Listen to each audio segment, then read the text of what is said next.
Slides, please. Yes. Yes, sir, sharing one. Yeah.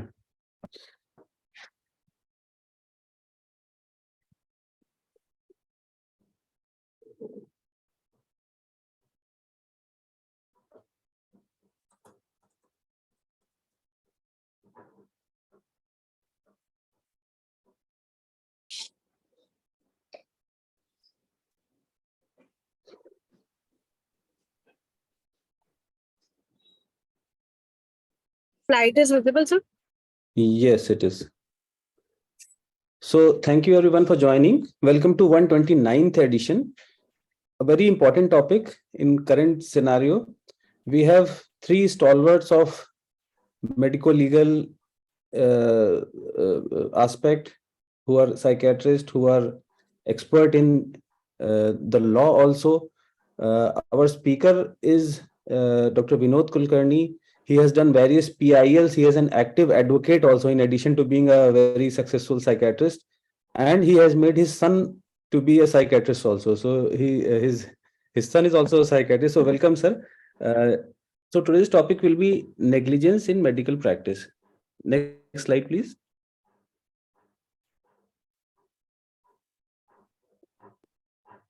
Next slide, please. Just a minute. चलो पास send कर दो, मैं बोल देता हूँ, तब से धीरे धीरे आ जाए. Okay. So, sir, over to you, Dr. Tufanpati, sir, chairman of this program. Thank you, Alim. And this is after a long gap. We are having the second meeting here of Thursday Musing, and I have to welcome Dr. Alim Siddiqui and Dr. Amit Siddiqui, our vibrant leaders in IPS and moderators of the Thursday Musing series, who have been constant companion, advisor, everything. Next slide, please.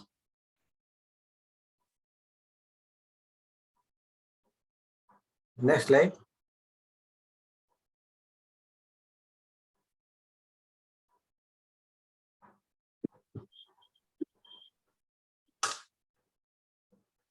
क्या हो रहा है? Sir पता नहीं है block हो गया एक minute. I'm just 1 minute, sir. Unshare and reshare कर लो. नहीं, मैं मेरा पास जो है देखूंगा. Directly go to the chairpersons. No. Chairperson. So I have already invited Dr. Amit Patjoshi and Alim Siddiqui, my dear brothers. I shall now have the honor to invite the chairpersons. Dr. Ravi's BN. He has a score of degrees like MBBS, MD, MSc, UK, MP, PGD, MLE, PGD HR, PGD MLS, symbiosis से किया है, PGD MLE UK, MBA, IDML HR, IHSB. Now he is the professor and head of the psychiatry of Mysore Medical College and Research Institute of Mysore, and former director of Dharwad Institute of Mental Health and Sciences. आगे screen में चलो. And he is the first Asian member to European Violence in Psychiatry Research Group, youngest and most qualified director of Medical Institution, Government of Karnataka, Service Award by State Government Employees Association 2018, International Associate and Fellowship, Young Psychiatrist Scientist Award, Special Scholarship, ICMD Grant, Young Psychiatrist, Young Teacher Award, Mental Health Team presentations, more than 250 publications, 82 in national journals, and Mental Health Team in British Medical Journal, and Young Teachers Award from IPS Young Psychiatrist. Past President of IPS Society, Karnataka Chapter, ex-member of Karnataka State Mental Health Authority and Karnataka State Mental Health Task Force, ex-member of Karnataka State Mental Health Authority and Karnataka State Mental Health Task Force, ex-nodal officer in North Karnataka, 12 districts, National Mental Health Program, member of Academic Subcommittee, All India Institute of speech and hearing, Mysore. International faculty, UNESCO Bioethics, Hafe, Israel. And chairman of the legal subcommittee, National Indian Psychiatric Society. Continuing till date from 2019. So we will be definitely enriched by the inputs from Dr. Ravis. Now I have to introduce my dear friend. Next slide, please. Next slide. Dr. Sanjay Kumawat. Dr. Sanjay Kumawat is the director of Insight Mind Care Center, Thane, former superintendent Thane Mental Hospital and consultant psychiatrist, and expert in forensic and legal aspects of psychiatry. And to add to it, his pervasive presence in the mass media is praiseworthy. Where from it gets the time. Welcome, Dr. Sanjay Kumawat. Now onwards, the meeting is handed over to Dr. Kumawat and Dr. Ravis. Your time, please. Please take over. Good evening, everyone. And thanks for inviting me for the 129th Thursday Musings program as a co-chairperson with Dr. Ravish Kumar. It's indeed a pleasure to be associated with such a young and dynamic person. Well, today's topic is of such a serious, important an issue that in today's world, that every now and then we are facing these issues and we are becoming much guarded in our caregiving in day-to-day practice. And none other than we have Dr. Vinod Kulkarni, who is a professor and HOD of psychiatry at SS Institute of Medical Sciences, and the second psychiatrist in North Karnataka to commence his psychiatry practice. That is his seniority. He has completed his education from my alma mater, KM Hospital, Mumbai in 1980, and has internationally acclaimed psychiatrists, Dr. Dinsha Dungaji and Dr. late Vien Bagadia, were his teachers. So we also share the same teachers. It is such a great coincidence. Practicing in Hubli for last since 1982, having an indoor facility. His hospital, Manas Institute of Mental Health, is the biggest exclusively private-owned psychiatric hospital in North Karnataka, starting from with 4 indoor beds.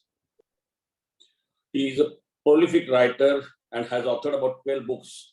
And now the mentor is further continued by his son, Dr. Alok Kulkarni, who is also a psychiatrist. Recipient of Lifetime Achievement Award, IMA Oration Award, and Dr. B.C. Roy Award, Vaidya Sahitya Award, Arya Bhatta Award, and Dr. S.S. Jairam Award were the few awards on his name.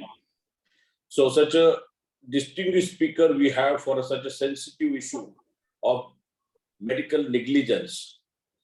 Over to my colleague, Dr. Ravish Kumar, to speak on the topic.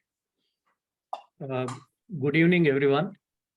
Thanks to the organizers, Dr. Tufan Patti and his two vibrant Dr. Alimbai and Amrit. I think we have already spent time due to technical issues and introduction. I request Dr. Vinod Kulkarni to straight away start with his topic presentation. Vinod sir, please unmute. Yeah. Start. Screen. Yeah. Am I audible, Tufan sir? Yes, sir. Yes, sir. Can I start? Please, sir. Yeah. Good evening, all friends. At the outset, I can't resist my temptation to thank the ever dynamic trio, Dr.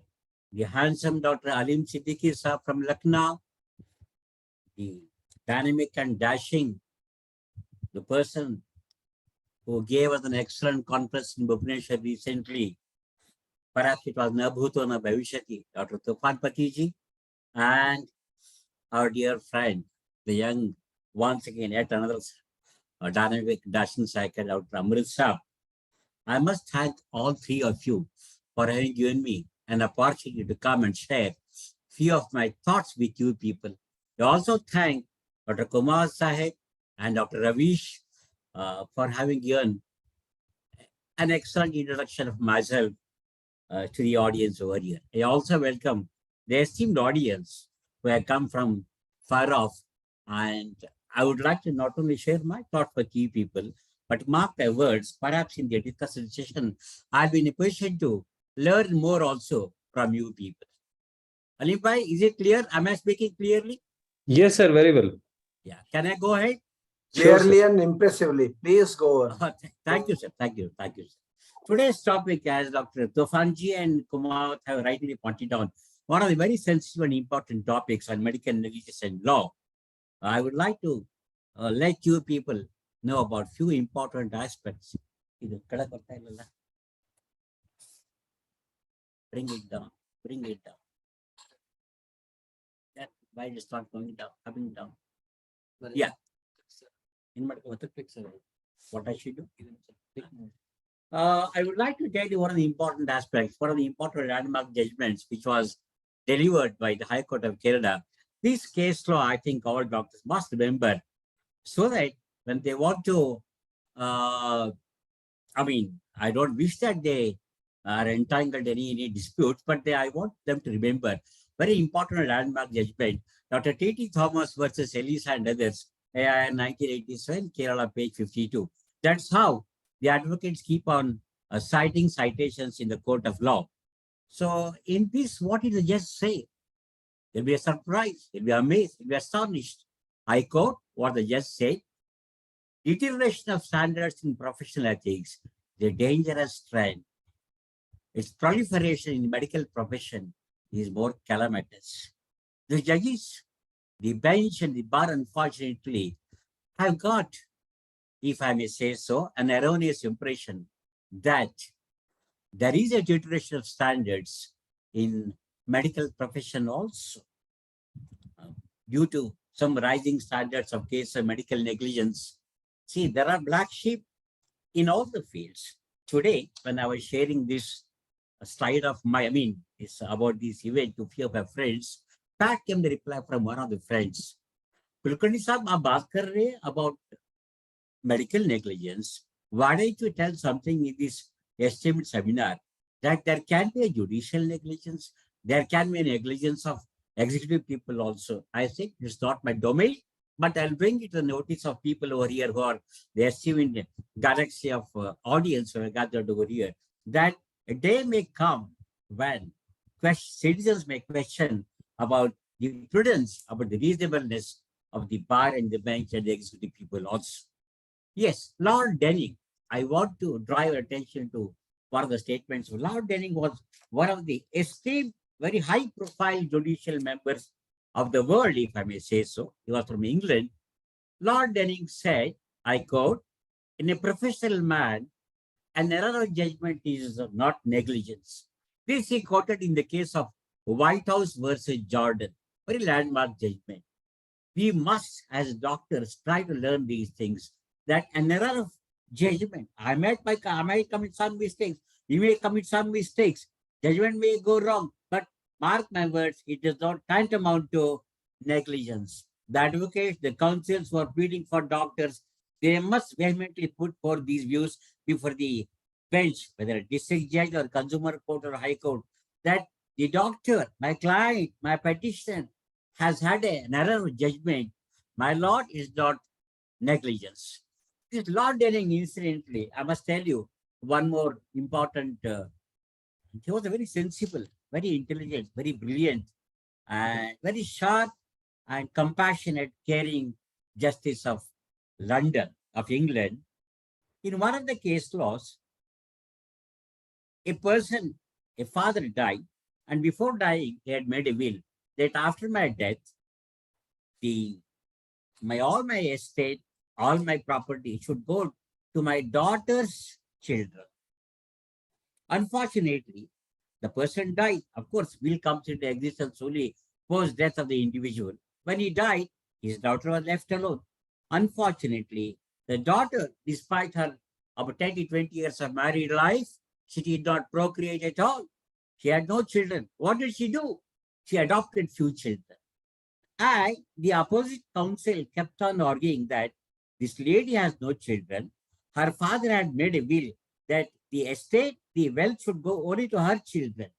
She has got adopted children. We can't give her the estate. We can't give her the property. We can't give her the wealth. What did Lord Denning do at that time, my friends? A compassionate judge, Lord Denning, I quote him. He said then, sit in the armchair of the testator. Sit in the armchair of the testator. The father had willed that the property should go to the children of his daughter. His daughter, unfortunately, could not procreate. She has no progeny. She has no children. She adopted children. So his father, her father, even if he had been alive now, would have said, all right, you have no children of your biogenic origin. You have got adopted children. Hence, please take this property back to your adopted children also. That's how Lord Denning thought. Sit in the armchair of a testator. Similarly, I call upon all the High Court judges and Supreme Court judges who deal with these cases of medical disputes, consumer courts, negligence, etc. Please, lords, sit in the armchair of the doctors and then decide the things. Next slide. Yeah, these important words, two important words I want you to comprehend. One is reasonable, other is prudent. What a reasonable man would do, what a prudent man would do. If a doctor does things, mark my words, it does not amount to negligence at all. We should never be unreasonable. We should never be unprudent. Very two important words, which the council has to keep on arguing repeatedly before the bench, is that my petition, my lord, has been reasonable. My petition has been extremely prudent. If the judge is convinced of these two faculties, of these two aspects, of these two important words, I'm sure the judge may not punish the petition, judge may not punish the doctor who have been alleged to have been indulging in negligence. These words, negligence has been a word of recent origin. Laws of medical negligence are of recent origin, not yet evolved fully. We still follow, unfortunately, judgments of English courts, Australian courts, or of foreign jurisprudence. I want you to pay attention to these three important aspects of negligence. My friends, the word negligence has got three ingredients. What are they? One, we all have a legal duty to exercise due care. We need not exercise undue care. We have a legal duty. We have an obligation. We are controlled by laws, regulations, dictums, etc. Hence, we need to exercise due care for our patients who come to us, who seek our help. Secondly, unfortunately, God forbid, if a breach of such duty occurs, and that breach of such duty results in consequent damage to my patients, then I think we have committed a negligence. Three important ingredients. Even if a doctor is held guilty of negligence, he must tell his counsels, look, sir, I had done my legal duty. I had done my exercise. I had exercised my due care properly. I had never committed any breach of such duty. Lastly, damage, the so-called damage to the patients, is an apparent damage. It's a hypothetical damage. It's not a real damage at all. If our counsel can prove these three ingredients, I think negligence, which is being, which is being unleashed on doctors, that can be undone by these three important aspects. I want doctors to remember these three ingredients of negligence. One, legal duty to exercise due care. Number two, breach of such duty. Number three, consequent damage. In one of the landmark judgments, Municipal Corporation of Greater Bombay versus Lakshman Iyer, 2003, volume 8, page 73. The Supreme Court bench decided that, I quote, failure to follow the method prescribed by law is negligence, unquote. That's why I was stressing these three aspects of ingredients of negligence. Failure to follow the method prescribed by law. We are governed by certain principles. Our psychiatry professors, our psychiatry, why only psychiatry? Any discipline of medicine, we have got certain principles, we have got certain guidelines, we have got certain therapeutic modalities. As long as we confine ourselves to all those aspects, I'm sure nobody can prove negligence on the part of doctors. A doctor, Supreme Court says, does not guarantee a cure, but he is expected to fulfill certain standards of care. We may not assure full cure. We can't say that, oh yes, I will say this patient, I'll completely cure your manic symptoms, I'll completely undo your depressive symptoms. We may not guarantee a cure, but mark my words, as doctors, as psychiatrists, as professionals, we are expected by the bench and by the bar and by the citizens and by the common man that we do fulfill certain standards of care. I want you to remember this very important test, Bolam test. Bolam test, it came into existence way back in 1957. Who was Bolam? Bolam was a person who had psychotic symptoms. As a patient in England, he suffered from, I think, psychiatric illness, and he received ECT. ECT, what type of ECT? Was it direct ECT? Was it indirect ECT? Was it ECT under general anesthesia? My friends, way back in 1957, where was the anesthetics? Where was general anesthesia at all? We all used to give. Of course, 1957, I never practiced psychiatry. I was only 6 years of age then. But in England, Bolam was being subjected to direct ECT as the customary practices then were prevalent. And unfortunately, he developed a fracture. Fracture of what? Fracture of acetabulum. And he filed a case against the hospital. This is a famous case law called as Bolam versus Fram Hospital Management Committee. It was reported in All India Report, page 118. The hospital, fortunately, the judges were sensible. The doctors, the judges said, no, we cannot hold the hospital liable for negligence because the psychiatrist or whosoever the doctor was then had practiced, had given ECT in keeping with what the prevalent practices were then in England.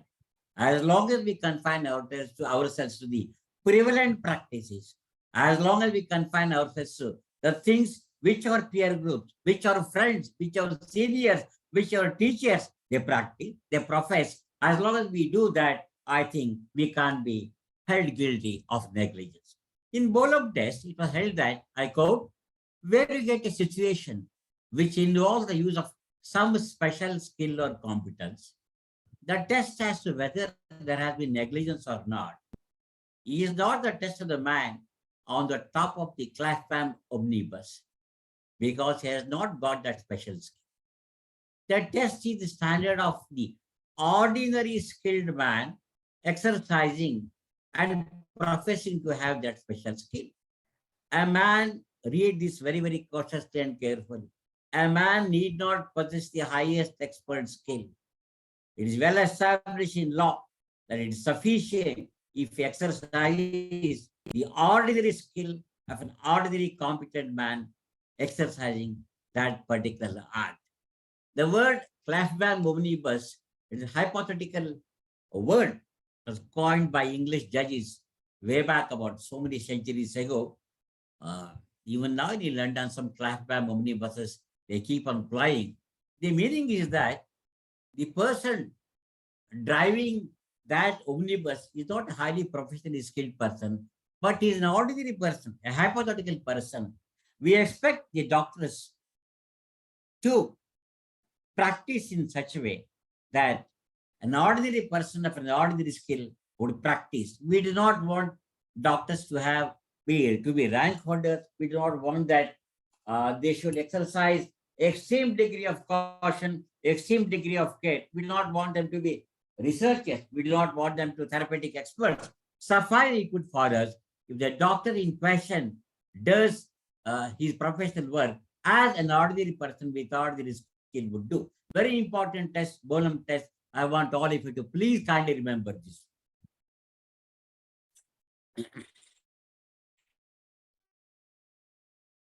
The Supreme Court,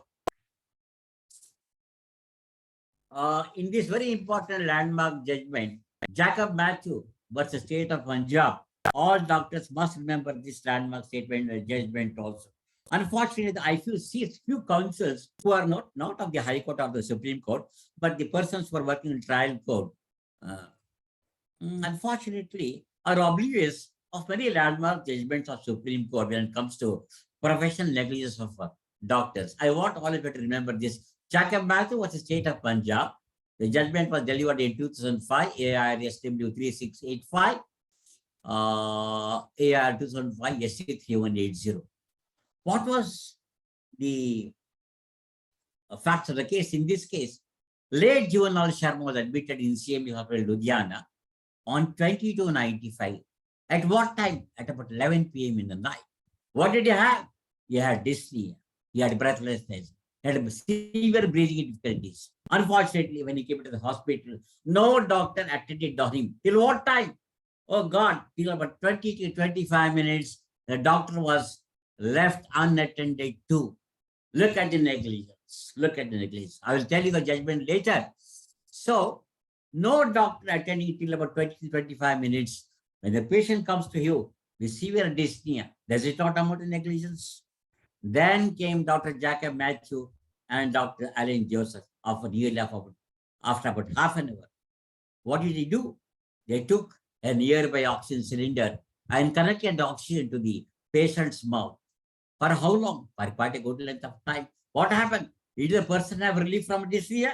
Is the patient, was the patient breathless under? No, unfortunately. What was the cause, my friends? What was the reason? There was no oxygen at all in the oxygen cylinders. The whole oxygen cylinders were empty, one after other, one after other. Unfortunately, look at the carelessness of the staff. Unfortunately, the doctor will be held responsible. In the forensic medicine or medical jurisprudence, we have what is called as vicarious responsibility. I'm sure Dr. Ravish and our another Dr. Thane doctor, the chairperson, Sanjay, will also will agree with me when they say that in case of vicarious responsibility, if my staff commits some mistake, if my receptionist commit some mistake, if my IR, if my nurses commit some mistake, they would not be held liable at all. The blame would come on me. Hence, the blame came on Dr. Jacob Matthew and Dr. Alan Joseph. Patient died. There was no oxygen at all. Empty cylinder was fixed to the mouth of the patient. What did the patients do? They went to the council. A case under 304A, IPC 304A speaks of death due to negligent act. Case under 304A and case under 34 IPC, section 34. What does section 34 IPC say? Acts done by several persons in furtherance of common intention. Fortunately, neither Jacob Matthew nor Dr. Alan Joseph had any common intention to kill the patient. If you want to allege section 34 on a person, you must say that there were acts done by several persons in furtherance of a common intention. There is no intention at all. Forget about it being common. So the case was registered. The charge under 304A IPC against two doctors was framed by Judicial and Magistrate First Class Court, Ludhiana. The petitions went ahead. Revision petition in the session court was filed, dismissed. Then they moved the High Court also. Under section 482 of Criminal Procedure Code, the petitions pleaded to quash FIR and all the proceedings. The High Court judges and Supreme Court judges, my friends, have got very widest powers on the earth. Section 482 Criminal Procedure Code gives them authority to quash anything in India, to quash any proceeding, maybe in Hubli, maybe in Lucknow, maybe in Delhi, anywhere. If they want, they can crash. If they want, they can release. They want, they can summon a person. If they want, they can reduce from capital punishment to, lifelong imprisonment. Wide powers under 482 Criminal Procedure Code. Similarly, under Section 151 of Civil Procedure Code 151, similarly, High Court is vested with very wide powers as far as civil procedure is concerned, procedural code is concerned. Similarly, under Article 142 of Indian Constitution, the Supreme Court has got wide powers to do whatever they feel is correct, appropriate, and just. Wide powers, Article 142. The Supreme Court judge may say, I'm invoking Article 142. Hence, though Dr. Kulkarni has been found guilty of medical negligence, I am releasing it. I invoke Article 148 of the Indian Constitution. Wide powers. So, this petitioner went to plead for under Section 482. It was dismissed that there also. What did they do? They went to Supreme Court. In the Supreme Court, the counsel pleaded that this patient, Jivanlal Sharma, had cancer in advanced stage, and hence he died. It was heard by 2 judges. Later on, it was heard by 3 judges. What was the judgment? Very impressive judgment for we doctor community. Judgment, look at that. Doctors not held guilty as they were qualified. Hospital was liable in civil law. Civil negligence is different, my friends, and criminal negligence is different. If I am proved of criminal negligence, I can be sent to jail. I can be made to pay a heavy penalty in civil law. If it is criminal negligence, I can be punished and being sent to civil law also. Here, Jacob Matthews, another Dr. Alan Joseph. Fortunately, the judges of Supreme Court, they favored the doctors. They held that as doctors are highly qualified. That brings to my mind so many unqualified doctors, so many Unani, Ayurvedic, blah, blah, blah, homeopathy doctors, quacks, people who practice this exorcism, blacks. With the Indian Psychiatric Society has to wage war against all these people. They are not qualified, number one.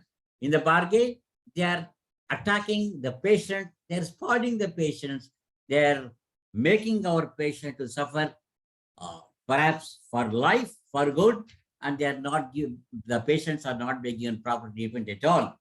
So if the doctors are unqualified, anybody can move the court, the High Court or Supreme Court, and see that such culprits in society are punished. What did the Supreme Court observe in Jacob Matthew case? I quote, SC observed, the water of Bolam test has ever since flown and passed under several bridges, having been cited and dealt within several judicial pronouncements, one after the other, and has continued to be well received by every shore that's stretched as neat, clean, and well condensed. Unquote. Negligence cannot be attributed to a doctor so long as he performs his duties with reasonable skill and competence. Remember these words: reasonable skill, reasonable competence. Reasonable skill, reasonable competence. Reasonable skill, reasonable competence.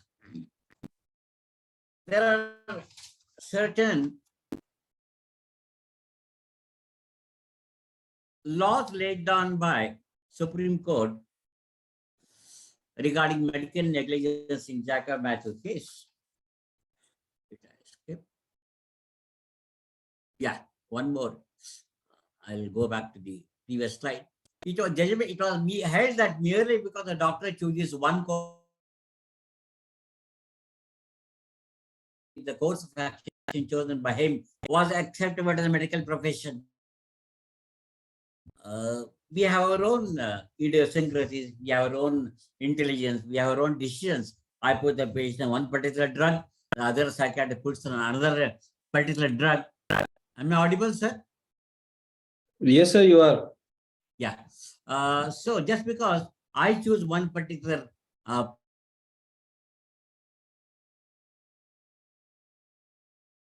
versus Government of NCT of Delhi, 2004 6 SCC 422, it was held that medical practitioner, one of the doctors, he did not put endotracheal tube of proper size. Look at the, unfortunate incident.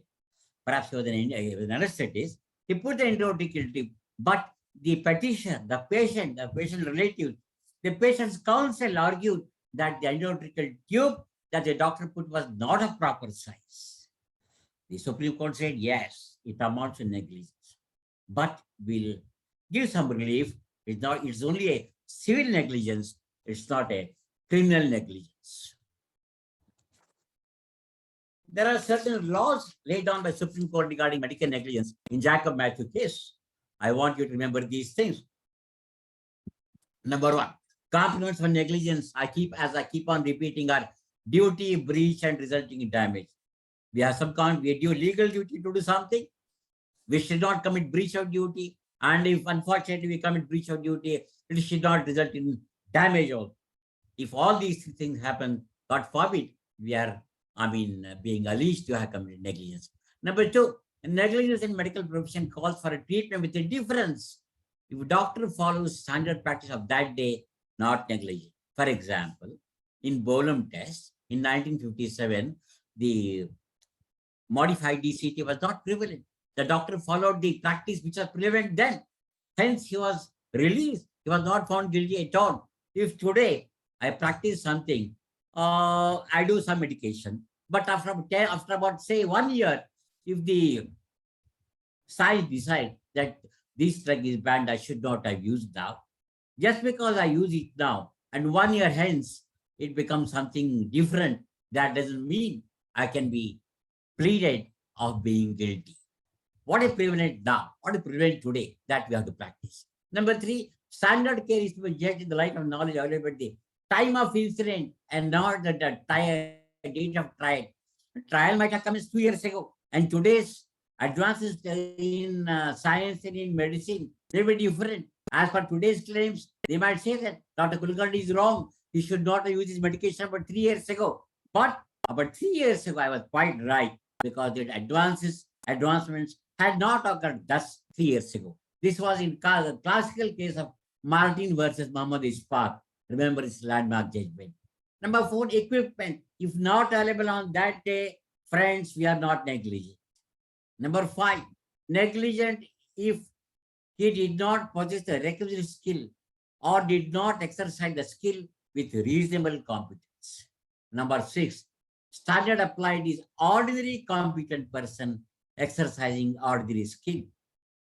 The driver on a Clefaiban omnibus bus, as the England justice had quoted, not necessary to possess highest level expertise or skill. Remember this, and tell your counsel also. The last number 7, Bolam test holds good in India even to this day also. For a criminal offense, mens rea is a must. What do you mean by mens rea? I should have an intention of doing something. As I told you, Jacob Matthew and another doctor did not have any intention at all in committing murder or causing negligence. If I am being alleged to have committed criminal offense, the court should prove, the counsel should prove, the opposing counsel should prove that I have a mens rea, I had a bad intention, I wanted to kill the patient. Then only criminal offense can be alleged to have been committed. Negligence must be gross.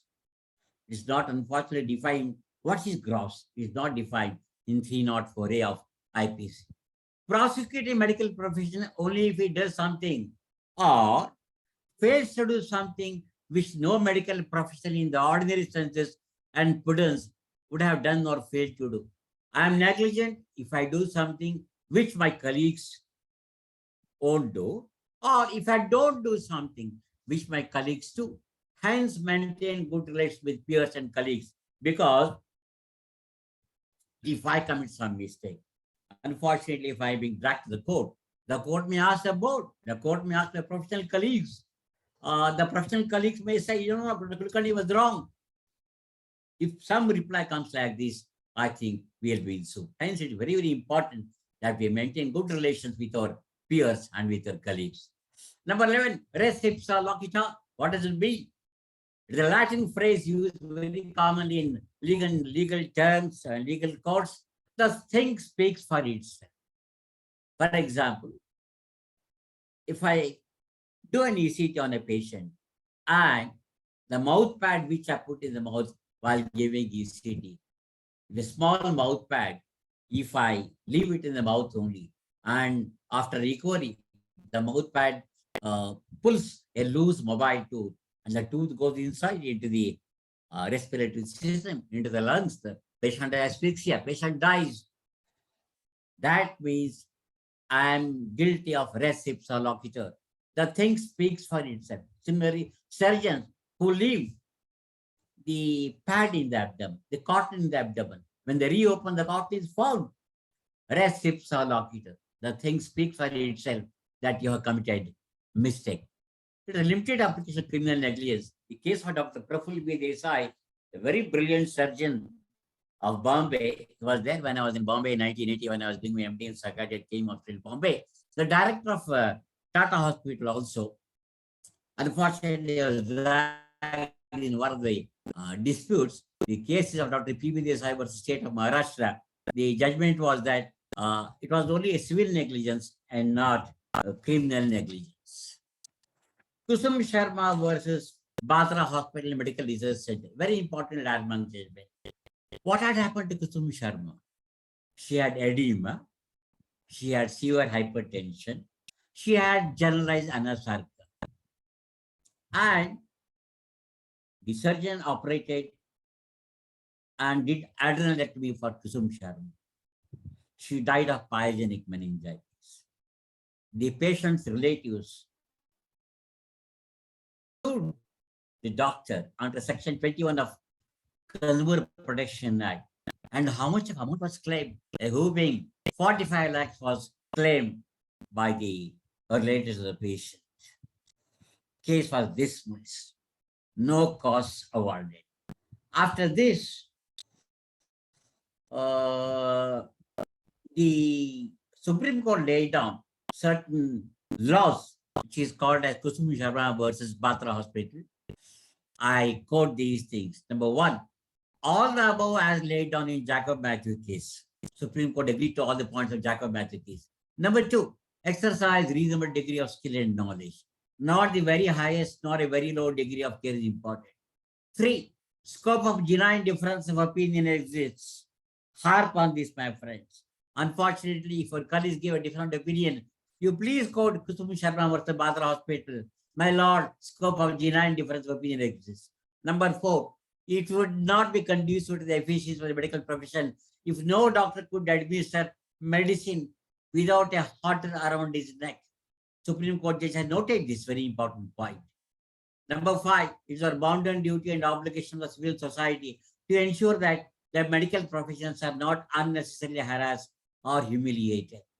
They have been very kind judges. Number six, doctors had to be saved from malicious complaints to extract compensation.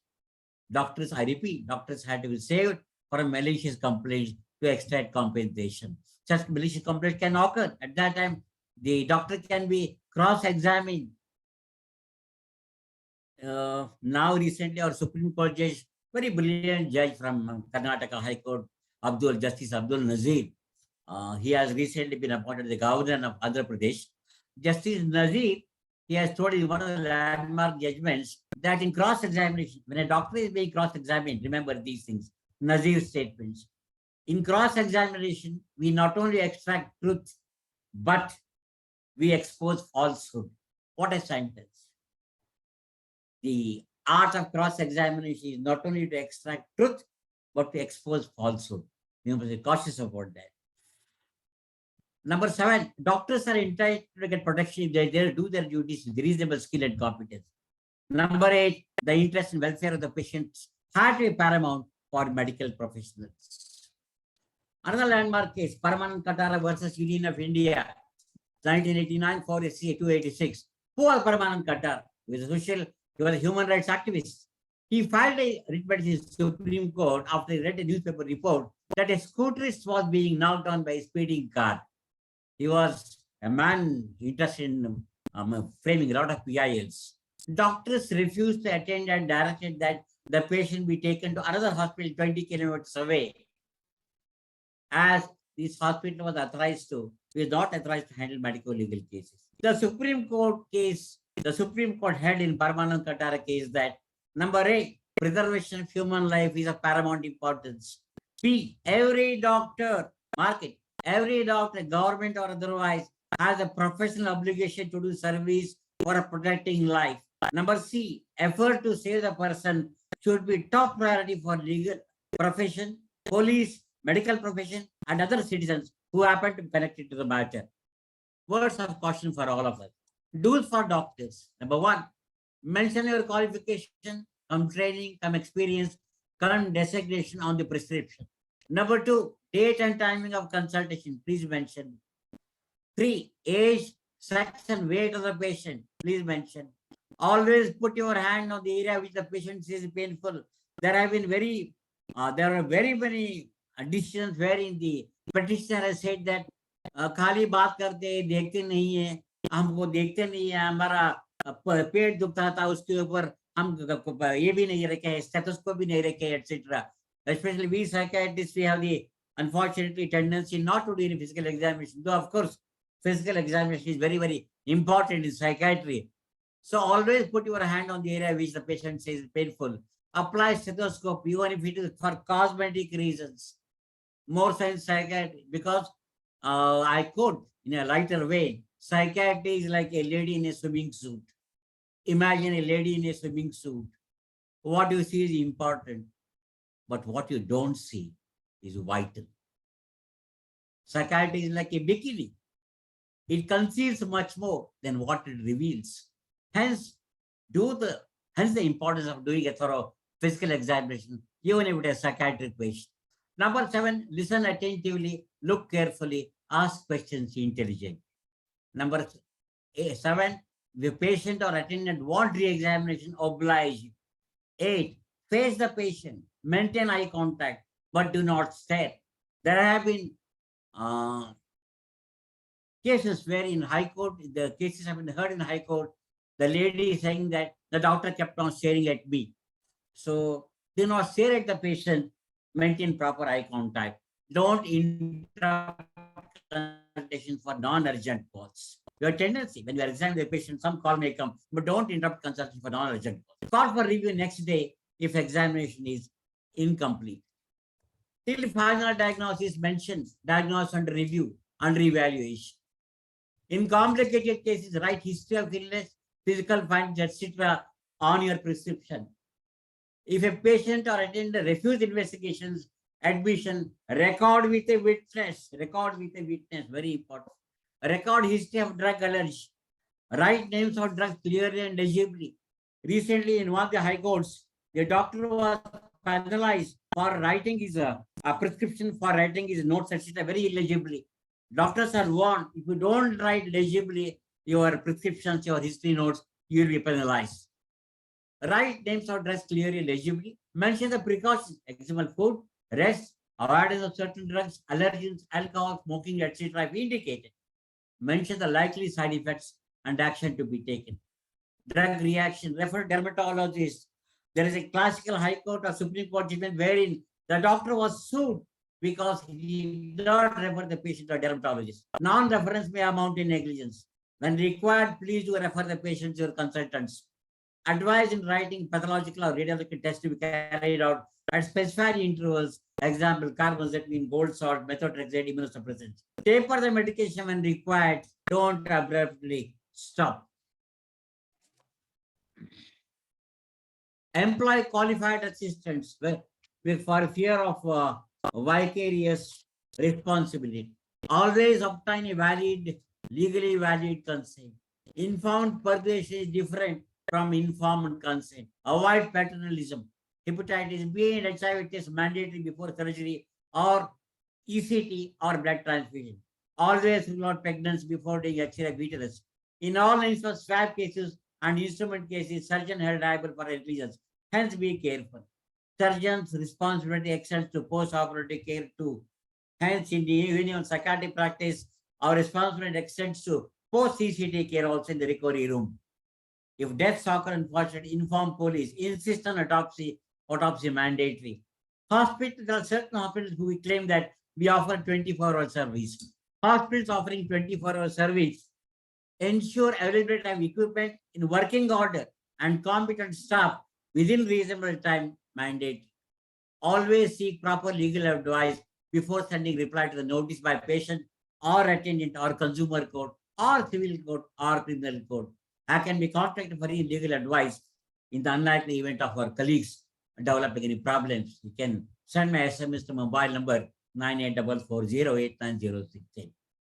Don't for doctors. Number one, don't prescribe without examining the patient. Female patient always have a female nurse or a female attendant.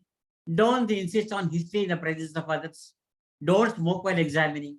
Don't examine when you're sick or intoxicated. Don't be overconfident. Don't look overconfident. Don't prescribe banned drugs. Analgesic, oxygen, prednisone, etc. Don't overprescribe too large a dose or for too long. Avoid polypharmacy. Don't indulge in self-serving notes. We have a tendency to avoid litigation. We keep on writing as if it will protect us in any likely future court disputes. The judges are smart. The counsels are smart. Don't indulge in self-serving notes. It means doctor wanted to protect himself. Don't indulge in experimental treatment. Don't do anything beyond your level of competence. Don't refuse AMA discharge. Document it. Then don't never avoid a call from a nurse on night duty. Genuine emergency may be there. Don't allow modern diagnostic tests to substitute clinical judgment. Be cautious of false positive and false negative results. Explain this to the patient. Never label anything as function unless you have accurately ascertained. Very important for psychiatrists. Never scold attendants of a serious or terminally ill patient. Don't challenge anybody. Don't withhold information, however harsh. Recently in Dharwad, one Dr. Sandhya Kulkarni was penalized in a consumer court of Dharwad. She was asked to pay 11 lakhs. What did she do? Poor lady, she was very correct in her approach.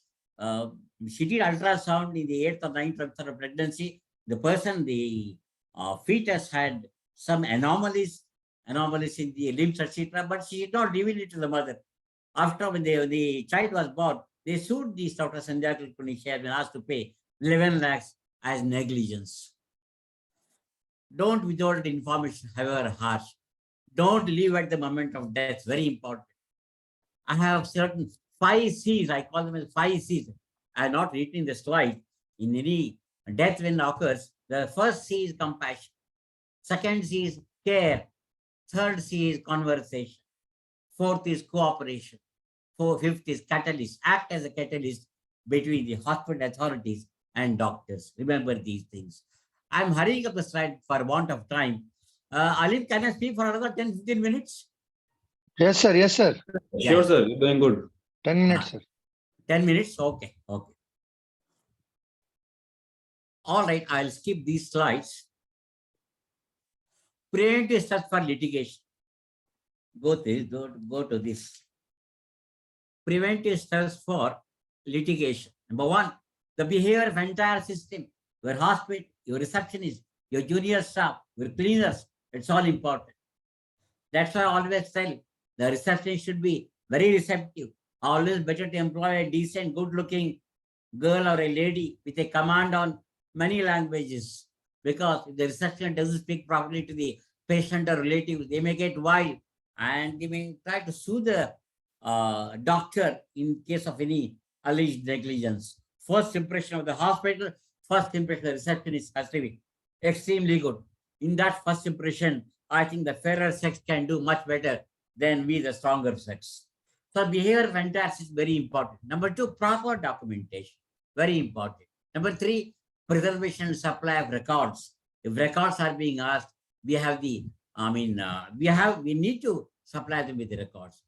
Obtain a legally valid consent. Do professional indemnity insurance, all of it. Defend litigation by forming medical defense societies and strong peer support. What are the 9 R's of preventive steps? 9 R's. I coined them as 9 R's. The first thing is rapport. Establish a good rapport with the patient and with the relations. Number two, rash check. Have rash check while you're treating by patients. Never do any irrational drugging or medications, etc. Number three, maintain records.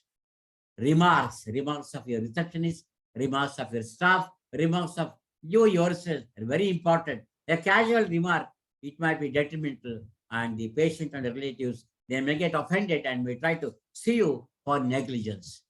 Be careful in prescribing. The fifth R is that recite. The sixth is rest locator. Example, I told you, lap pad being left in the abdomen, a hemostat left in the abdomen, right hip broken, but left hip gyrate nail inserted, a tear in right middle meniscus has occurred, but left knee operated, etc.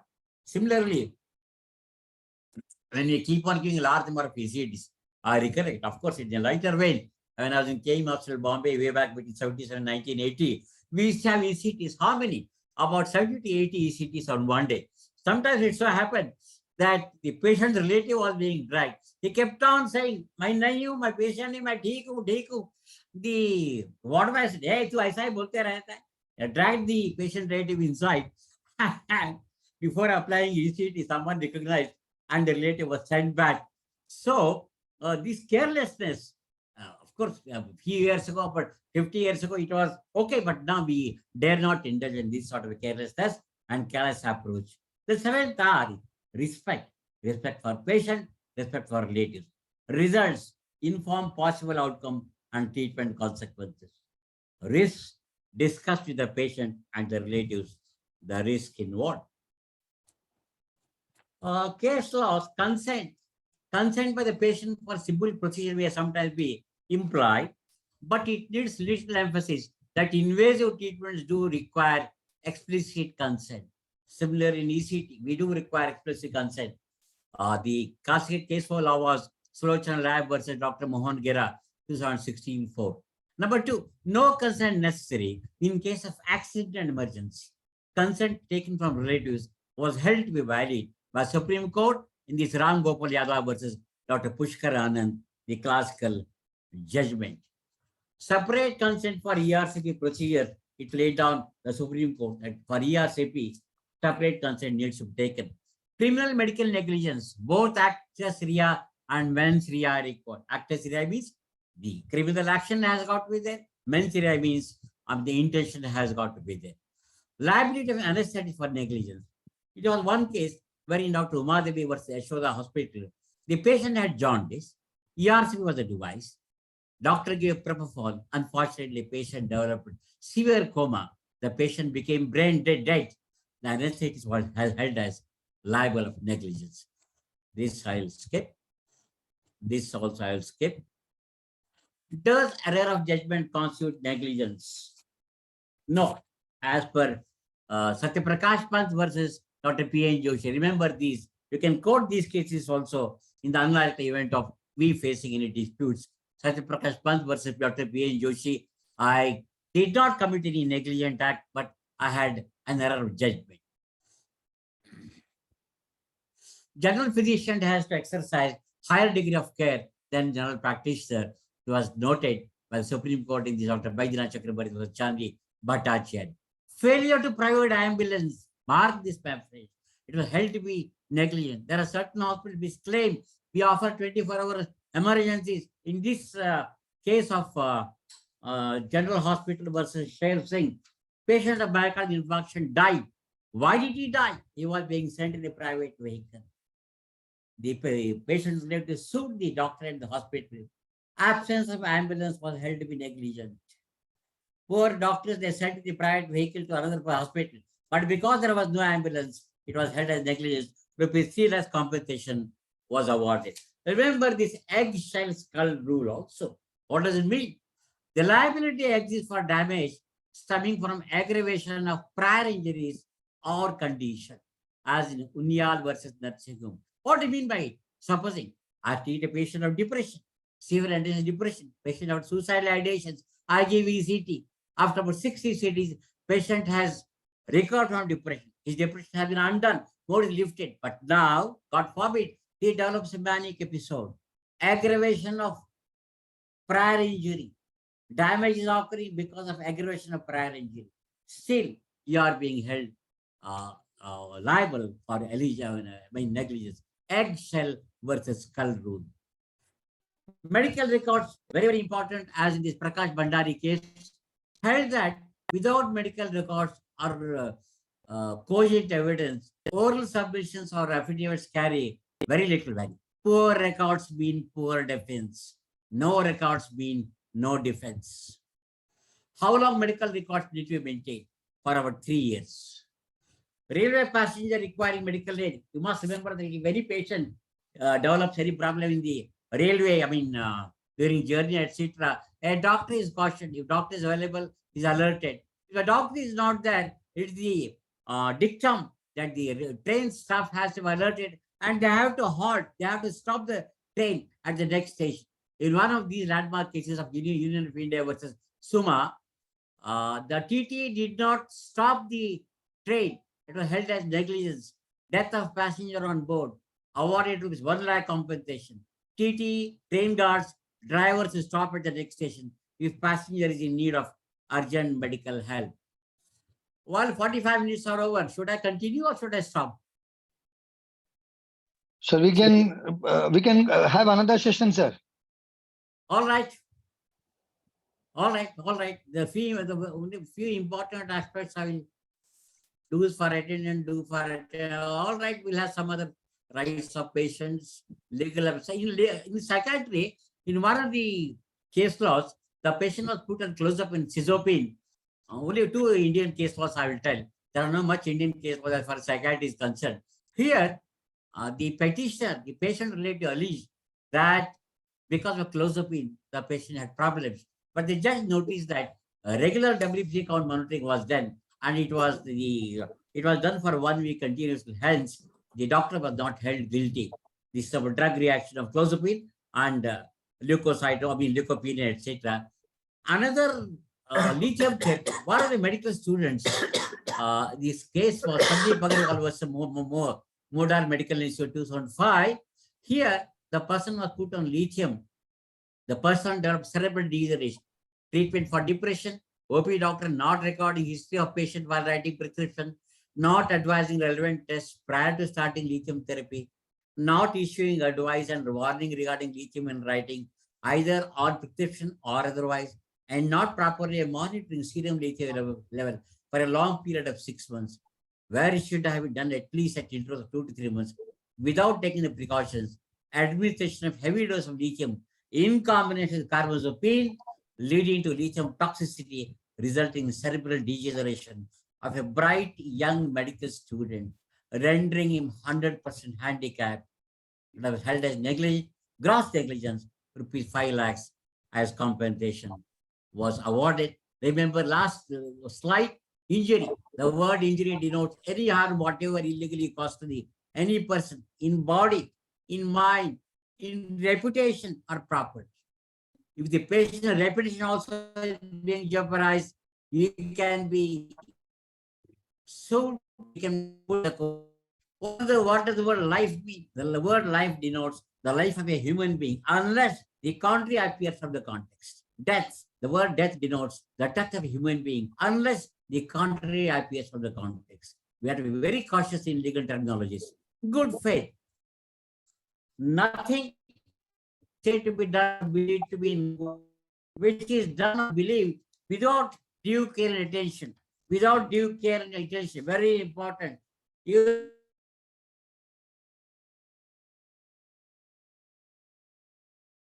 had not been paid to the patient, still he can be, put to the court of law. Hence, we have to be doubly cautious. I wanted to tell about McNaughton rules, section lucid interval, section IPC 84, etc. Capacity to make mental advance. Now we'll skip.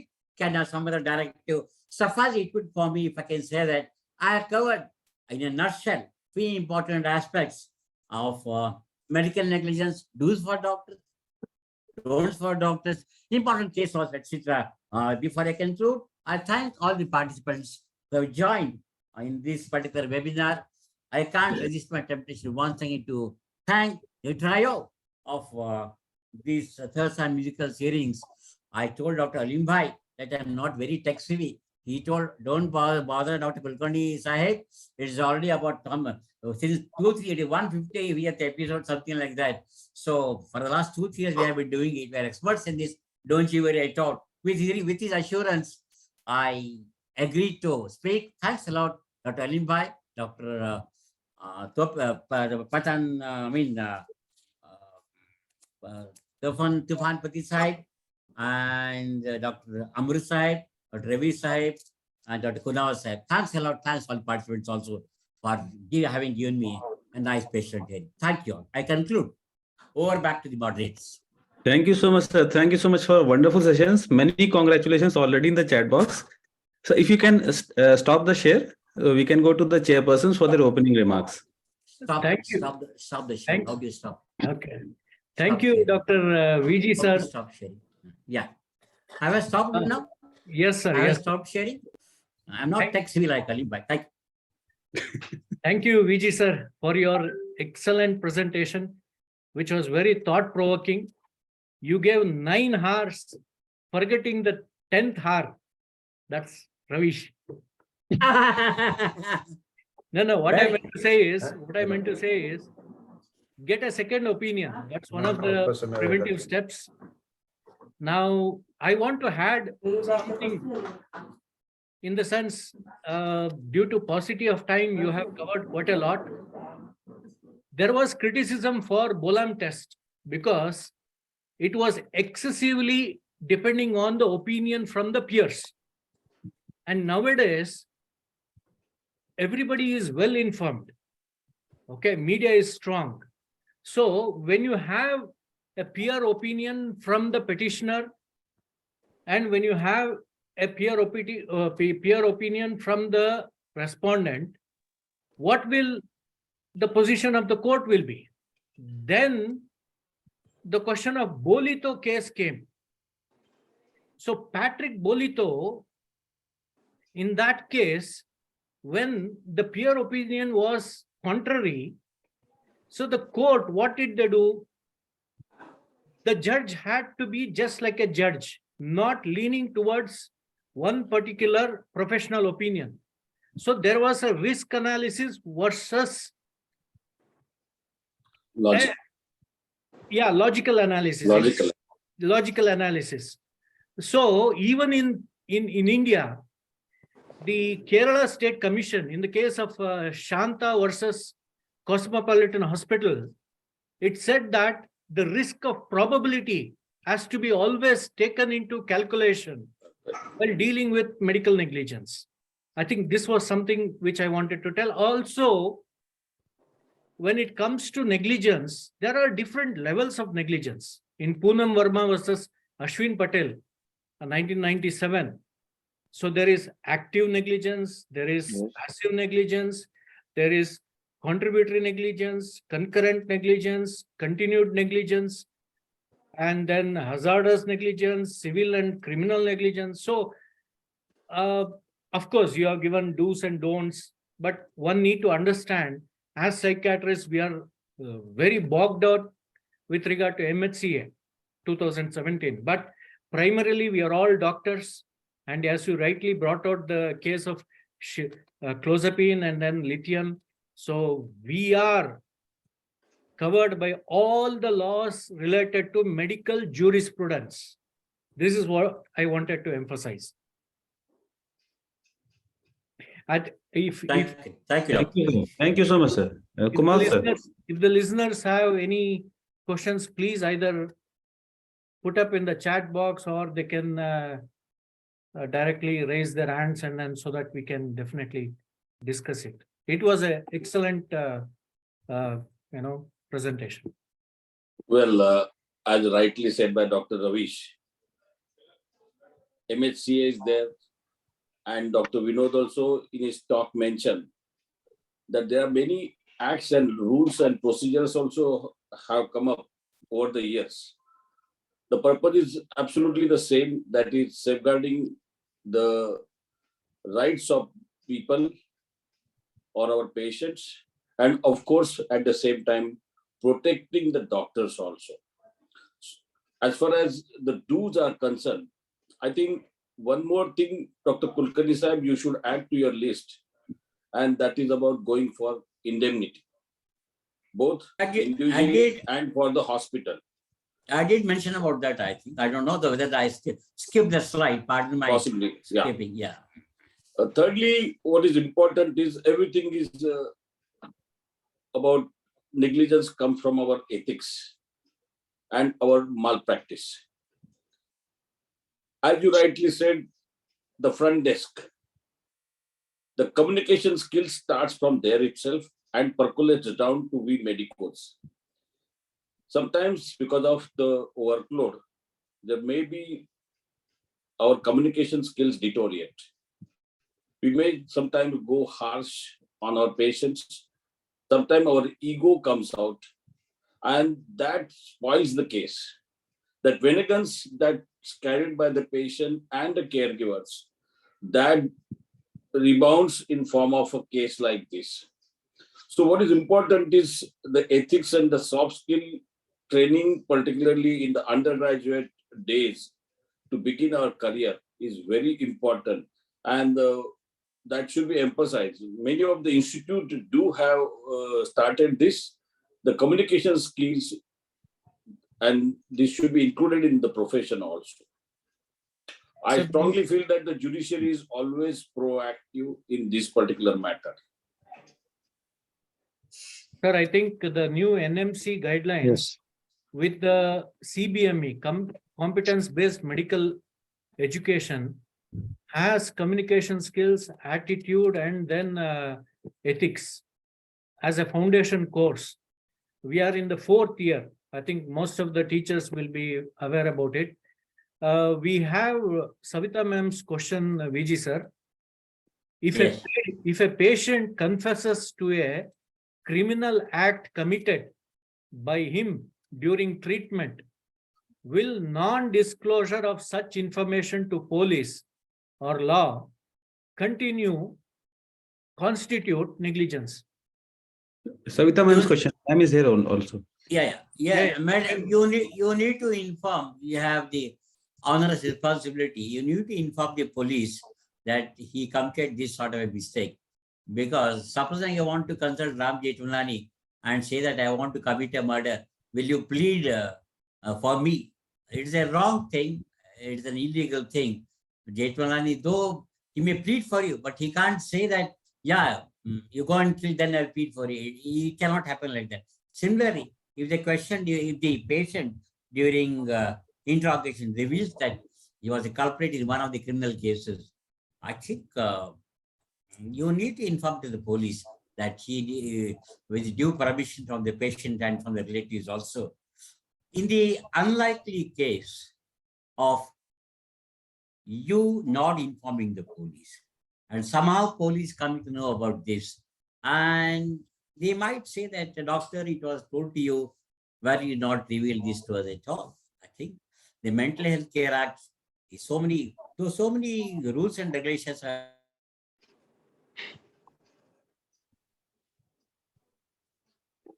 in particular.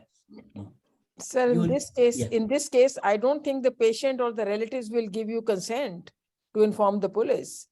And this actually happened with me, one of the patients during one of the treatment sessions, and he just confessed to a crime, a murder that he had committed some time ago. Now, this was not relevant in the history or examination, or it was not relevant to his current condition in any way.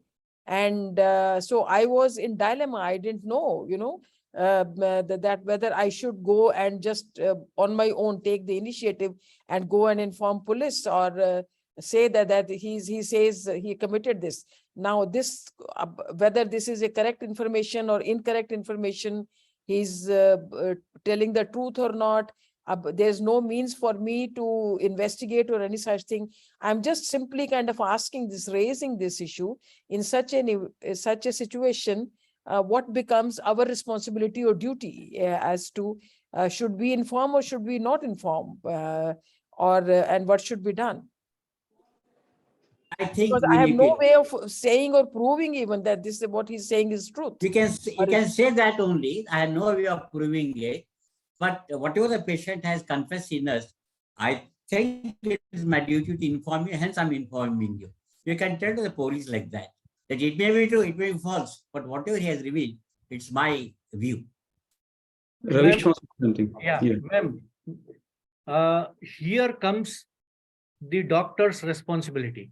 Of course, this is a very ethical dilemma, but let me tell one provision or a privilege that is been given to the doctors. Only we have the discretion to make a case either a medical legal or non-medical legal. If you get a suspicion, you are entirely eligible to make it as a medical legal. You just have to make it medical legal, and it becomes a responsibility of the RMO or medical superintendent to inform the police, and then the police will do the investigation. But take this opportunity, because no judge or no police can make a case as MLC. It is the treating doctor who can make that case as a MLC. Right. To execute this function that has been provided to the doctor. Play always safe. Save your skin first. Of course, it is not a medical, defense, but it is basically preventing yourself from getting into a ethical dilemma, or later on when it is a criminal action, okay, you not informing and then not preventing further. This is what the continued negligence or some kind of a collateral negligence will happen. Also, is mens rea required, necessary for labeling it as medical negligence? No, it doesn't come. No, because see, what has been equated is while you are going, an accident happens. So there is no intent. So that is why I said there is always a risk of probability, and medical science is something which is very unpredictable. So there's something called actionable negligence. So the actionable negligence will be decided by the court of law. We have to prove that there was a duty of care, the duty was reasonably executed, and there was no damages, foreseeable damages. Okay. There is a question in the chat box from Dr. Purushottam. Whether psychiatrists seeing only OPD patients need to maintain separate medical record of his patients, and for how long? Medical records need to be maintained, whether it is OPD practice or indoor practice. The erstwhile Medical Council of India had told that records had to be maintained for 3 years now, even if it is OPD practice also. We keep on seeing in the newspapers from big general hospitals. For example, we have got Vivekananda Hospital in Hubli. Every 1 year, every 2 years, they put an ad in the newspapers. All the old records will be burnt or will be dispensed with. Those patients or relatives who want to procure records, please come to the hospital and get them. Otherwise, it will be burnt or it will be disposed of. So we need to maintain for about 3 years, after which I think we can abandon that, even if it is OPD practice. What are the entries that should be there in the medical record? What all infos? I think the mental health policy will has given out a format for the OPD and then for the inpatient. So it is available with the state mental health authority. The Karnataka state has already brought up that basic BMR, basic medical record.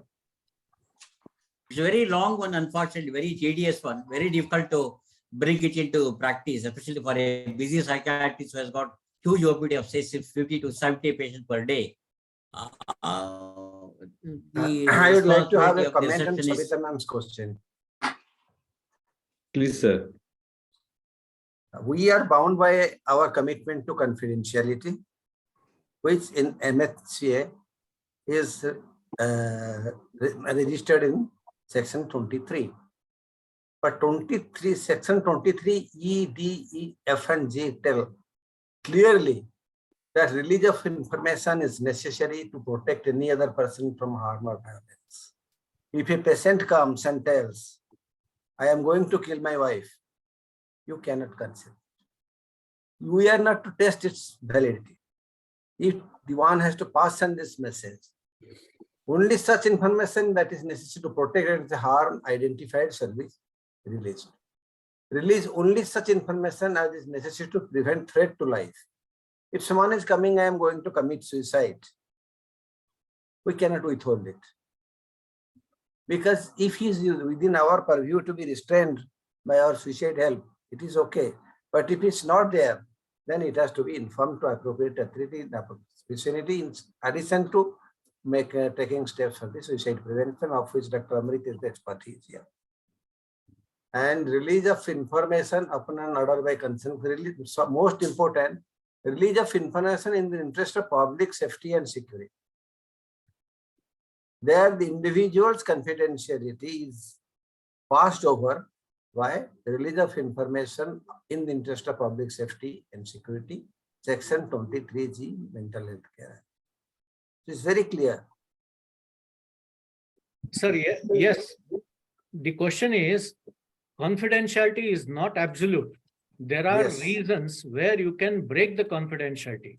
But what Savita ma'am asked was something like the doctrine of eggshell. There was already, before he entered treatment, he has already committed a crime. And in that case, what you are supposed to do? We have to report because he's also possible to commit more crimes. Nah? Whatever the reasons, we are not to investigate. What if he is in delusion? We can, That if we the are police sure has he to is, prove it. that will be That's decided in the the court of law. Exactly. In due course The of police time. will investigate, no, whether it is Exactly. justified or not. Exactly. We- That is why we Yeah. can't make those We judgments. should not rush We towards. cannot be judgmental on the Yeah. 15-minute interview.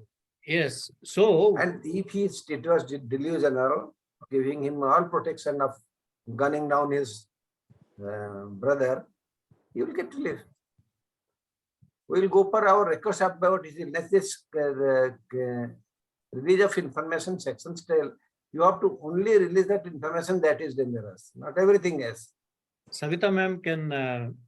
I think this is my view, but Thank better you. experts are there. Ravish is there, and Savita Right, ma'am, good. because Yeah. it was. My question was about something that he had done before, which was not relevant today, even in relation to his psychiatric history, treatment, examination, it was not relevant.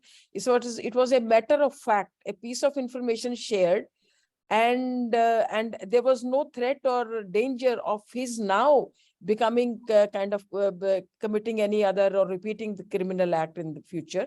this And last he, sentence, how we he can agreed to have committed a murder in the past. And I wasn't sure. I did nothing at that time. I was a very young psychiatrist doing senior residency. I did nothing, but for a moment, I got scared when he shared this information. But then I didn't know. I mean, we discussed it and we did nothing about this case. But I was just asking about the extent and the scope of negligence, by definition, whether this kind of a thing, if not shared, would it constitute negligence? I understand that during the treatment, if there is anything, the wrongdoing or a negligent act by not taking due. Absolutely. Part And if, omission. madam, I am adding to your example. This person after 15 days commits another murder, and it is revealed about his past activity to me as a physician, as a ENT specialist, as a doctor. And if anyone wants, one can implicate. But if you have one has to inform that this is a thing over and out. Negligence. It becomes our This is my social rule. responsibility. This is difficult. Yes, this is a commitment to the society, community we live in. Ma'am, This is my view, of course, Exactly. not the view of the law. I am not a legal expert at all. no, exactly. I mean, it's always not the commitment of commission. It's also Excuse me, omission. Of omission. Omission.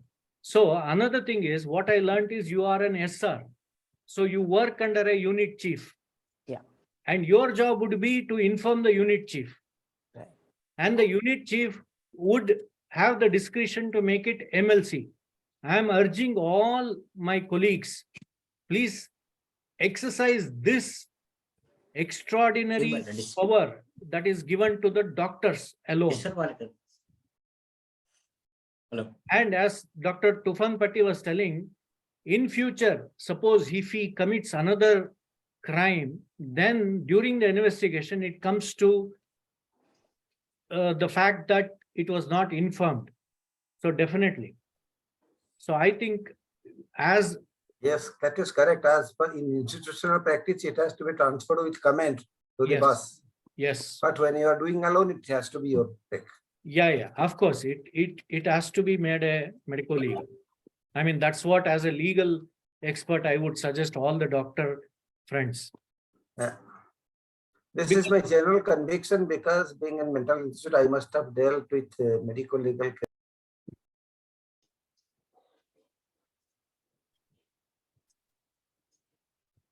This is fine.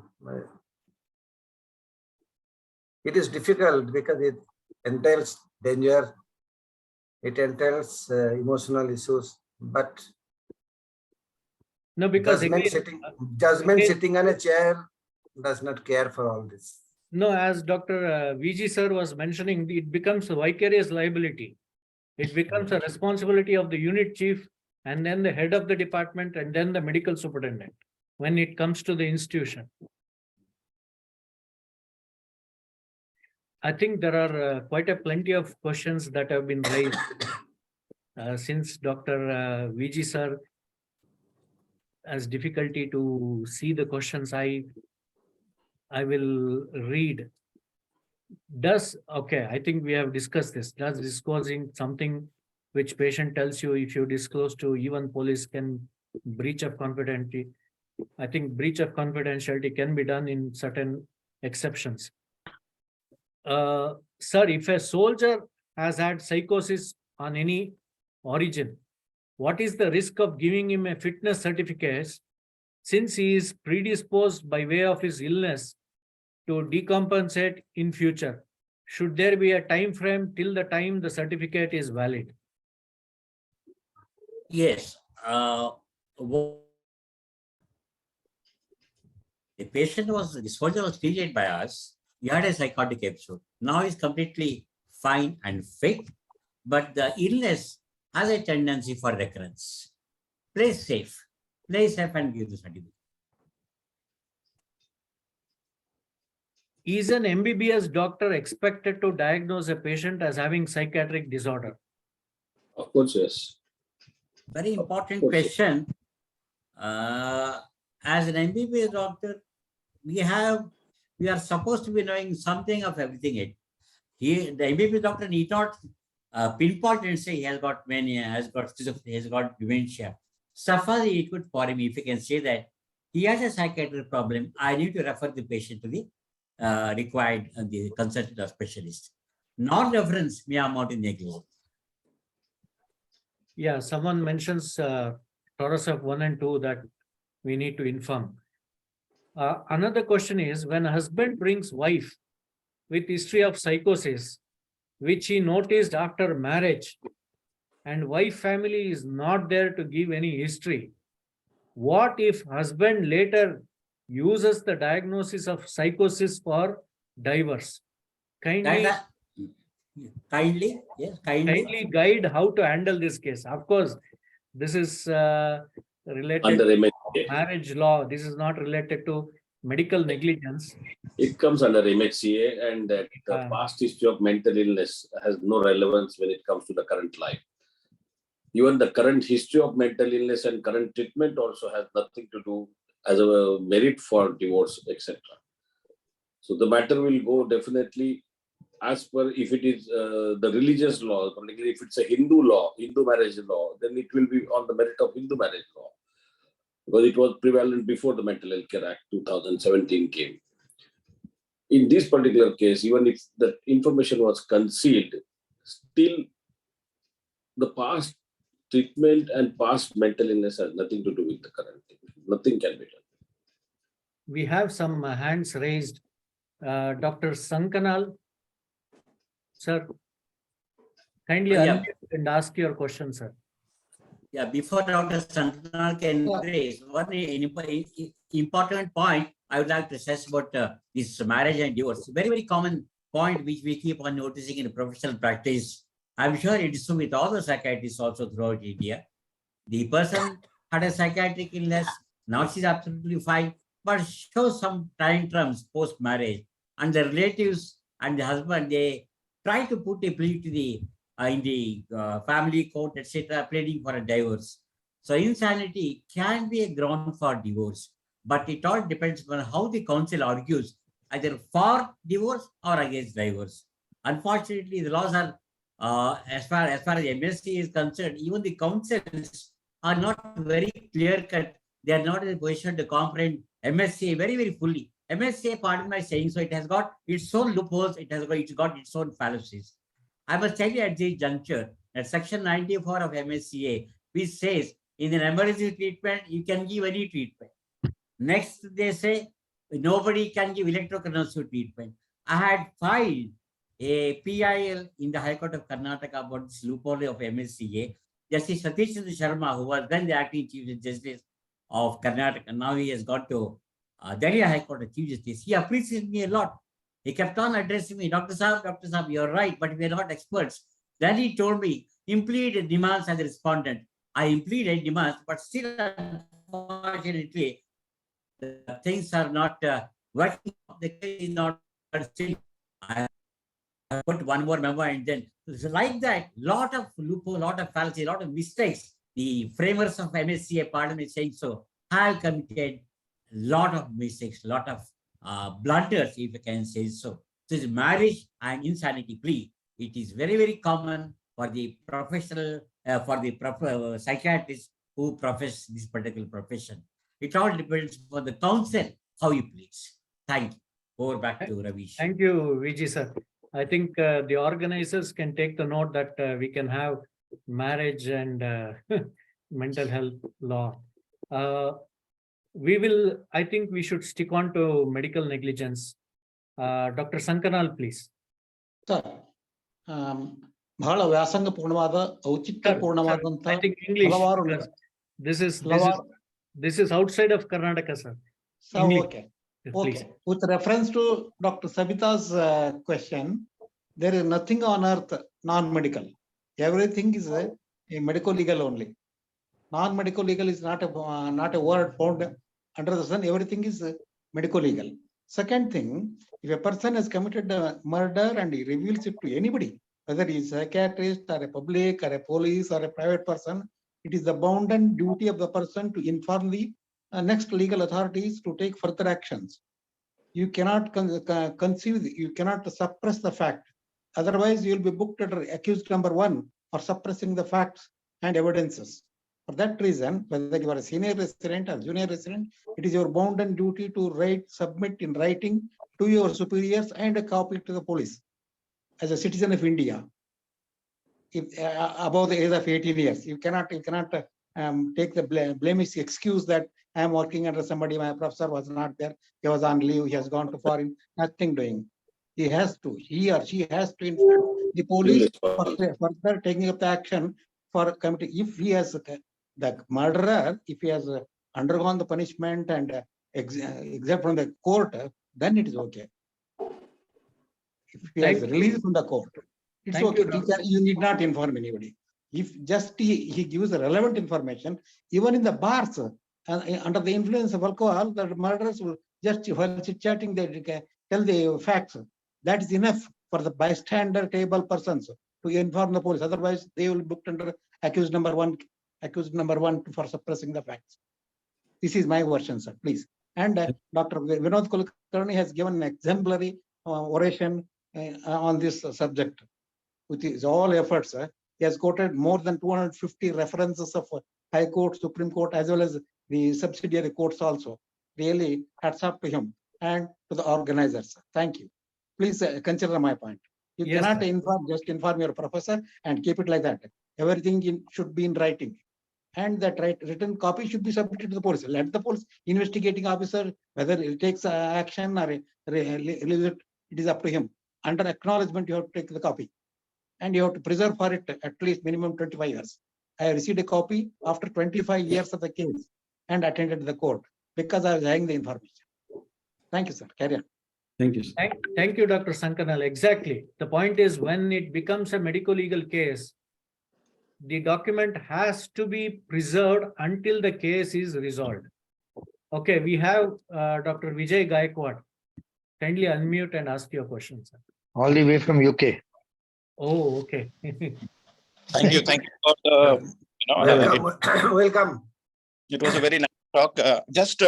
Because we have been all discussing about the what question raised by Dr. Savita Malhotra. What I wanted to, because it was, what is most important is why the patient raised that point, whether he had actually sought help of psychiatry because it was advised by his criminal lawyer, if the investigation had reached to the had reached up to him and then he was about to be charged or framed. So all these things are, we don't know exact details, but these are all legal aspects to it. So it is all the more important, as has been highlighted. But what was the basic, I think somebody posted in the chat also about Tarasov's dilemma, if there is something. So that is an important aspect because that covers the breach of confidentiality. So in such sort of, what do you say, there is a threat to somebody, then it is very much vital that we have to release very limited information, only asked by a court or investigating person. But we can breach that confidentiality, but it is more important to know about under what circumstances have those concerns be raised, because most often than not, they take psychiatry as a defense mechanism. And whether that part of it led to the person to, out of the blue, the person comes and says, okay, I committed some murder. So it is very unlikely that has been advised. So that was the only thing I wanted to raise. Thank you. Thank you, Vijay. I want to give an example. I think it's a famous case everyone knows. The murder of Pramod Mahajan, his own brother did that. And Praveen Mahajan had substance abuse. So he wanted to take guise of that. Of course, we have many examples like that. Thank you, Vijay Bhai. We have one more participant, Dr. B.K. Wari. Hello. Yes, ma'am. Can you hear me? Sure, ma'am, sure. Okay. So yeah, like Dr. Savita, I had the same dilemma and I did share it with the doctors in my hospital, and I was in a government hospital at that time. So we were all like confused what to do because we did know the patient. He had been admitted a number of times for substance use. So he was probably telling the truth. But yeah, I mean, I did not report it, and I realized that we should have, as a department, reported it. But what I wanted to also talk about was that there is a case against me. And over here, what happened was that the lady in question, she came to me and she complained of beliefs of infidelity against the husband. And then later, the husband came to me separately along with the sons and reported that there was aggressiveness, that she had beliefs of infidelity, but these had come up in the last 4 to 5 years. She was, around 55, and the sons were also grown up. So I discussed with them that, I can advise her some medication, but we can't force it. If she takes it, good enough. If she doesn't, then, at this point of time, you can't forcibly give it, or we can't admit her for this. They did ask that in case she gets aggressive again or threatens suicide, what could they do? And I did advise them that she could be admitted in a government institute like 32 Medical College or PGI, or there is a private institute here. So I gave them the number of that institute as well. What happened was that 1 year later, they contacted that hospital, told the doctor that I had referred her, but not 1 year back. So that doctor didn't call me immediately, but he unfortunately did send an ambulance there. And they told her that, you need to be admitted. She had threatened suicide and tried to set the house on fire and herself. So the sons had restrained and stopped her, and they told her that, you have to get admitted. She was refusing. So the hospital, I think, did say at one point of time that we can give you an injection or you come with us or something.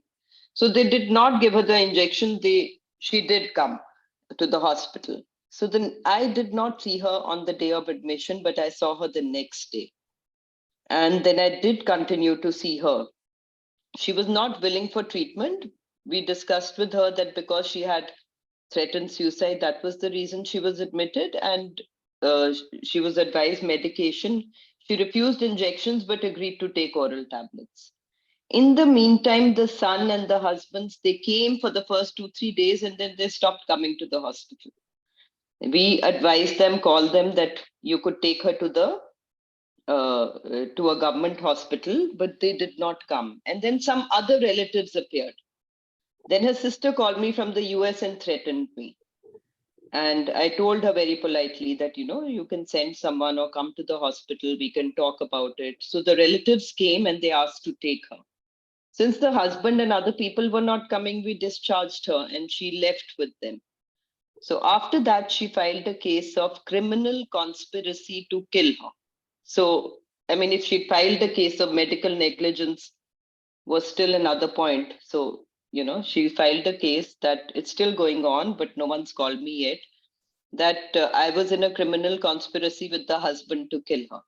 So I know that, this is unlikely to be proved because there's no way there was a conspiracy, but it did lead to many days of inquiry with the police, and eventually they also understood. But at one point of time, the police, he was the DGP, AG, or I've forgotten what, but he was quite convinced by her story.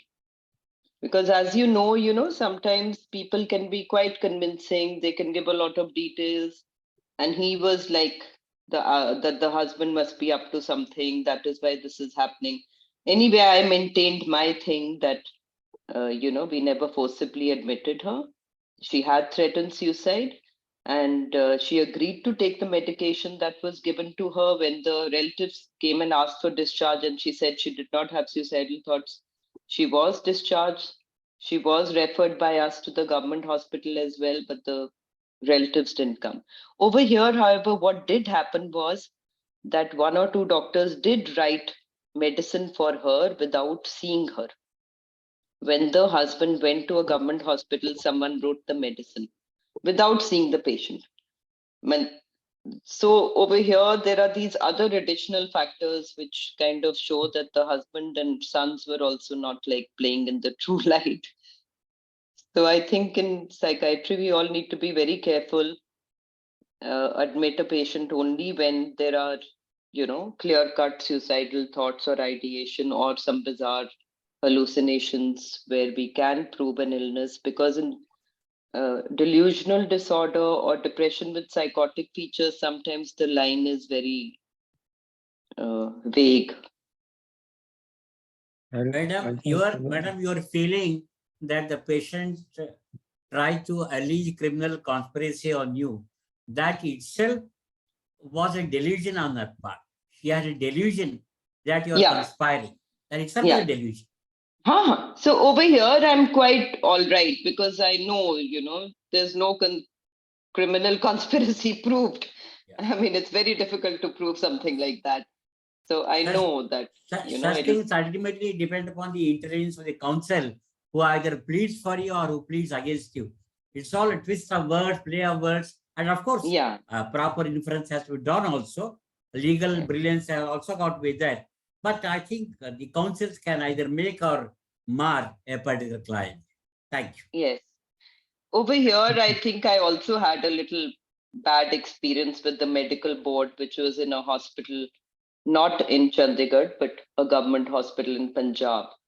So surprisingly, I mean, they seem to kind of indicate that she should not have been admitted.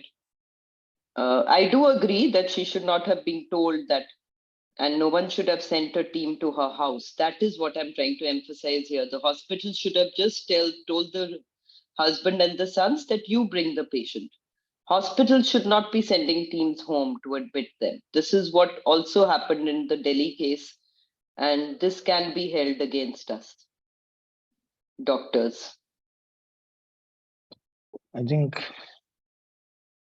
Amrit, you are getting restless.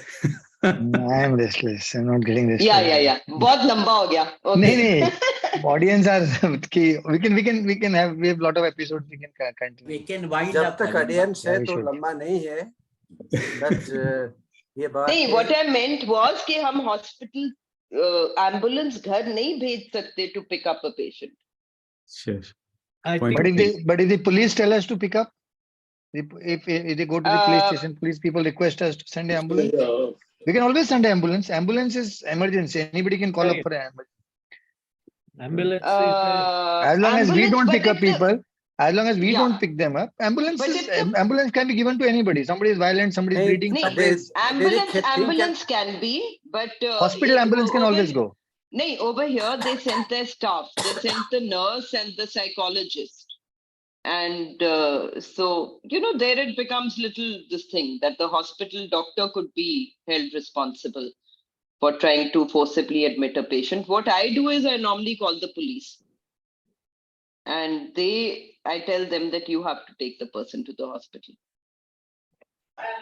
But many times we help people come to the hospital also. If there's an old person living, it's good faith. Go to jail, then it's okay, acceptable. No one is going to go to jail. The new Mental Health Care Act is very good that way. Maximum you can be unless you fined. see the patient, you cannot tell he's a mental patient. We can Or send not, an or ambulance not a for any mental patient, or not But- a mental ill patient. Yeah, unless you see, how can I say? For others, We'll we can finish send. it, sir. We'll finish Huh? this. We'll Okay, end okay. it. It's late. I think we need to call the speaker and chairpersons again. Chairperson We'll is add the another topic. So we can interchange the speaker and the yeah, chairperson. Also. No absolutely, issue with that. absolutely. All three are brilliant in their own way. Kumar sir is a giant. Ravi is Vinod sir. Everybody is a giant here. And Tufan sir is no less. He's a legal, eye and brain. Yeah, Only you are illegal the fool and I am the foolish man. Yeah, you are the illegal expert. There has been a Dr. Kumawat should give his comment, then we'll proceed to start. Finally, what we need to do is follow our basic principles or so-called the IPC guidelines or whatever WHO or international guidelines which are standard when it comes to treatment. We should maintain the basic things what Dr. Kulkarni talked about, the basic things about the records. We should also avoid doing the don'ts which have been mentioned in his talk. The soft skills, which are very, very essential, because generally it is the hot argument that the patient carries, or if at all any ego shown by the hospital authorities, that patient carries away. And then the revengeful attitude that is born in the patient. Thirdly, basic things which Dr. Kulkarni sir said about any uneventful episode or thing happening, be around that, be calm and explain the patient, take the caregivers in faith and confidence, be transparent. What is important is don't try to cover up anything, be transparent. Even if it is a mistake, be transparent about it. That will develop a faith in your knowledge and faith in your experience. When you gain a faith of the patient in your knowledge and experience and honesty in managing the patient, the same patient transports his faith in you as a godly figure, which has been a thing which is happening over the decades in Indian context, that they consider us next to God. And we have to maintain, if not godly figure, at least maintain a good human being in managing them. Thank you. Thank you, sir. Any winding comments from Ravish bhai? No, I think it's already late. Already we have stretched too much. I was really excited when Amrit bhai called me. I had a social Get occasion, together. but I attended and I came back early. Thank you so much. Because, see, I know VG sir because our state WhatsApp group has been very active, giving inputs, and we have been discussing. But it was really very nice meeting Dr. Sanjay Kumawat.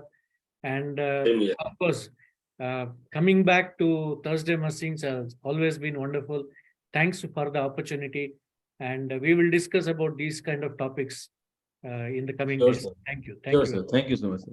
Tufan, sir. I very well realize many of us who are here, not me, are hungry. And I extend a lot of appreciation of the deliberation by Dr. Vinod Kulkarni.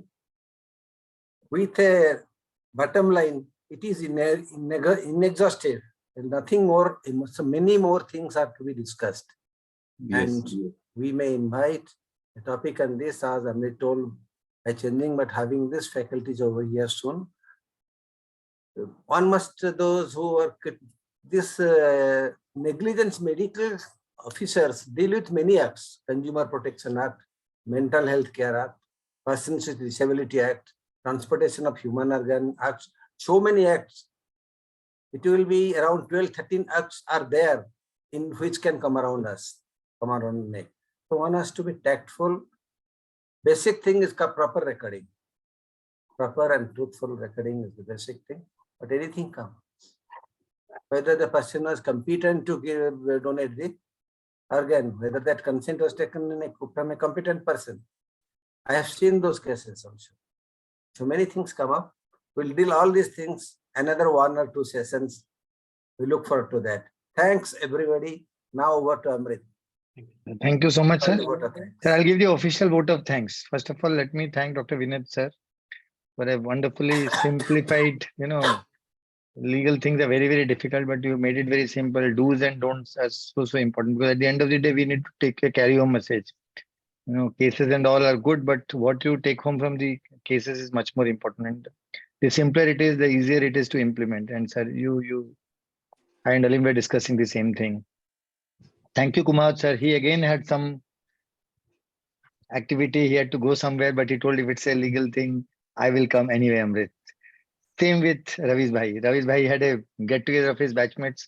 He told, I'll come back early. I'll go early and I come back early, because these are issues which are close to heart. And we have the best people in the country on these topics. And that's a privilege for us that we could host you. And as I told, that we'll be having a lot of topics, because today we are caught in a big controversy where our health minister was killed by a police PSO who was under treatment. Now he had bipolarity. Again, diagnosis changes, whether he was taking medications, whether tomorrow the doctor will be held negligent that he did not treat properly. You never know what questions might come up. The family members might put up a case whether somebody was taking medications. You write prescriptions, whether they have taken the medications, whether they've overdone the medications. Now the side effects. How do you know that you've given Sertraline 50 and they've taken only 50 milligram? In a country like India, where dispensing is from a lot of places. Today I saw a female patient of a cardiologist who was taking 100 milligram of Zolsoma every day, and a cardiologist father was giving it. I have written 10 milligram 8 months back, and she is now on 100 milligram. So tomorrow, if something happens, you will be put on court, because nobody knows from where the drugs have been procured, what is being done. So as long as these things are not foolproof, we have a thread around our, hanging around our neck always. Like once I wrote injection fluanzole once a month. After 7 days, the patient had been given 7. And when I wrote a prescription, I told, it is finished, sir. How it finished? One patient of you took every day one injection. So once a month has been taken once a day. So what will you do in those cases? So things are so many. So you have to be careful. You have to be correct. That's all. But we'll discuss a lot of things later on. We'll build up cases. Thank you so much. We had more than 140 people, 150 people, and 180 people had logged in. So that's a great thing for something as specific as a medical. So thank you again. See you again, sir. Good night. Thanks a lot. Thanks, sir. Thanks, Thank you so much, sir. Thank you so much. All of Good you night, have to everybody. be back with us again. Tufan sir, Amrit sir.